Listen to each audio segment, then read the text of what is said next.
ওনার নাম হচ্ছে আবুল কালাম আজাদ। উনি প্রশ্ন করেছেন, চোরের হাত কেটে দেওয়ার বিধান কোরআনে কারিমে নির্দেশ আছে, কিন্তু আমাদের দেশের চোরকে হাত কেটে না দিয়ে কিছু মারধর করে ছেড়ে দেওয়া হয়, এতে কুফরি হবে কিনা?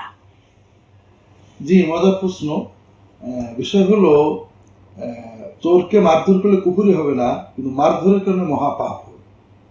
আমরা বিষয়টা বুঝি। ইসলামে বিধিবিধানগুলো না বোঝার কারণে আরো ভয়ঙ্কর ভুল করি। যেমন ইসলামে যুদ্ধের নির্দেশ আছে। জি, সাধারণত যুদ্ধ করার ক্ষেত্রে কাফের বা মুশরিক শব্দ ব্যবহার করা হয়েছে। আমরা যদি মনে করি যে কোনো কাফের বা মুশরিককে হত্যা করলে যুদ্ধ হলো, এটার চেয়ে ইসলামের ভুল ব্যাখ্যার কিছু হতে পারে না। বিকৃতি এটা। যুদ্ধ একটা বিধান। কুতিবা আলাইকুমুল কিতাল, তোমাদের উপরে কিতাল ফরজ করা হয়েছে, যুদ্ধ। কুতিবা আলাইকুমুস সিয়াম, তোমাদের উপরে রোজা ফরজ করা হয়েছে। কিন্তু ফরজ করা হয়েছে মানে ইচ্ছা করে করতে পারি না, এটা ব্যবস্থা কোরআনে বিভিন্ন জায়গায় বলা হয়েছে। যুদ্ধের জন্য রাষ্ট্রপ্রধান লাগবে, রাষ্ট্রপ্রধানের অনুমতি লাগবে, রাষ্ট্রের তত্ত্বাবধান হতে হবে, যুদ্ধ যার বিরুদ্ধে করা হবে সে সশস্ত্র হতে হবে, তার সশস্ত্র যুদ্ধে হবে, যুদ্ধের ময়দানে অস্ত্র ত্যাগ করলে তাকে ছেড়ে দিতে হবে, যুদ্ধের ময়দানে যদি কোনো পুরোহিত, পাদ্রী, ঠাকুর, গুরু, সন্ন্যাসী থাকেন তাকে হত্যা করা যাবে না, তাকে আক্রমণ করা যাবে না, শিশু নারীকে আক্রমণ করা যাবে না। এই সব মিলিয়ে হলো একটা যুদ্ধ। এটা আমাদের বিষয় নয়, আমরা কোরআনের হাত কাটার নির্দেশে আসছি। কোরআনের সকল আইনি বিধান এটা রাষ্ট্রের, একমাত্র রাষ্ট্র করতে পারবে।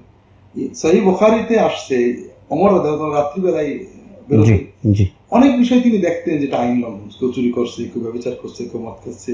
এই প্রতিটি অপরাধের জন্য শরীয়তে শাস্তি আছে। তিনি সাহাবীদের ডেকে পরামর্শ বসলেন যে স্বয়ং রাষ্ট্রপ্রধান বা প্রধান বিচারপতি যদি দেখে যে একজন এমন পাপ করছে তার একটা শাস্তি শরীয়তে নির্ধারণ আছে, তিনি কি তাকে শাস্তি দিতে পারবেন কিনা? তখন আব্দুর রহমান ইবনে আওফ বললেন যে আপনি একজন সাক্ষী হবেন, তাকে ধরে বিচারকের কাছে দিতে হবে। বিচারক সাক্ষী চাবে, স্বয়ং রাষ্ট্রপ্রধান এক সাক্ষী, দুই সাক্ষী পাওয়া যায়নি, তাহলে ওর বিচারই হবে না। আলী রাদিয়াল্লাহু বলেন যে এটা যদি ব্যভিচার কেন্দ্রিক হয়, তাহলে আপনি যদি চারজন সাক্ষী, চোখে দেখা চারজন সাক্ষী না আনতে পারেন, আপনার বিরুদ্ধে শাস্তি প্রদান করা হবে, যেটা হাদ্দুল কাযফ।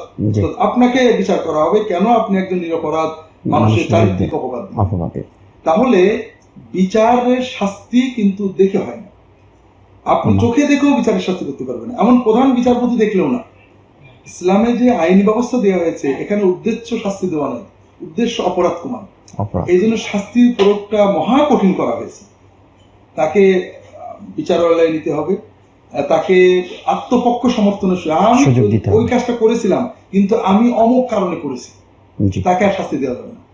সবকিছু প্রমাণ হওয়ার পরেই তাকে শাস্তি দেওয়া যাবে। প্রমাণ হওয়ার আগে চোরের গায়ে হাত তোলা, চোরকে মারা, গণপিটুনি দেওয়া, এগুলো সবই হারাম কাজ।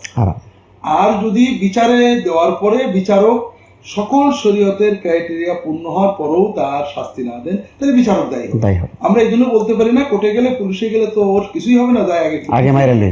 এইটা কিন্তু গণপিটুনি সর্ব অবস্থায় হারাম। জি জি জি, অনেক শুকরিয়া আপনাকে মোহতারাম। একটি সুন্দর প্রশ্নের সমাধান আমরা পেয়ে গেলাম।